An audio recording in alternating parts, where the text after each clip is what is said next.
Well, Brodie Panlock was only 19 when she jumped to her death from a building in 2006 after being bullied at a Hawthorn cafe. The four men who abused and spat on her, poured beer over her and doused her in cooking oil were fined $335,000 for their bullying. But new amendments passed yesterday to the Crimes Act could find perpetrators in jail for up to 10 years. Brodie's mother, Ray, had this to say on the announcement. I think it sends a clear message that bullying is a cowardly act. It won't be tolerated. And if you're going to engage in this sort of behaviour, you've got the consequences of ending up in jail.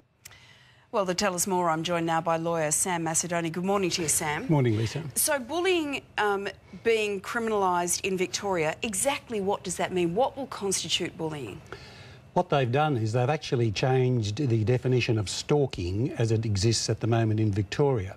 And they've included the usual acts that people do that we look at as bullying, and they are things that threaten someone else, saying something that makes them anxious, makes them fearful for their well-being, or something that causes them fear for someone else.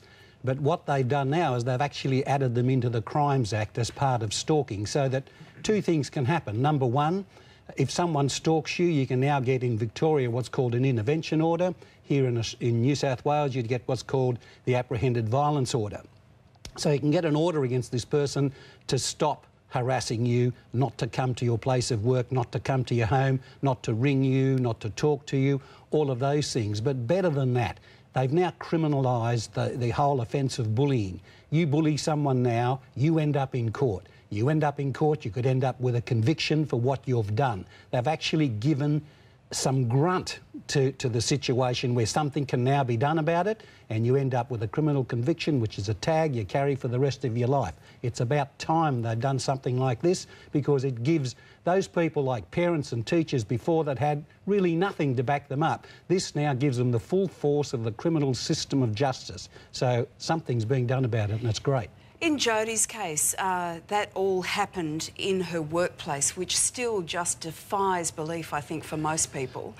But these laws really do cover everything, from the workplace to people just living their lives. Absolutely. Workplace, school, general public area, at home, anywhere. It covers any situation at all where someone might be stalked or put in a position that Brodie was put in, which is just unbelievable that people can act that way. But what was even more unbelievable was that we really didn't have the laws in place to do something about it. And I mean something serious, like a criminal conviction, the full force of the law, giving the police the powers to actually do something about it. Instead of mum and dad or a teacher now trying to solve it, you make a complaint, the full force of the police is involved, you will be in trouble. At the moment, this is only in Victoria. What do you think the chances are this will go Australia-wide? I'd be very surprised if the other states of Australia didn't take up that idea and run with it. It's just such a good thing for such a bad problem, and something has to be done. Victoria have taken the lead. It's very unfortunate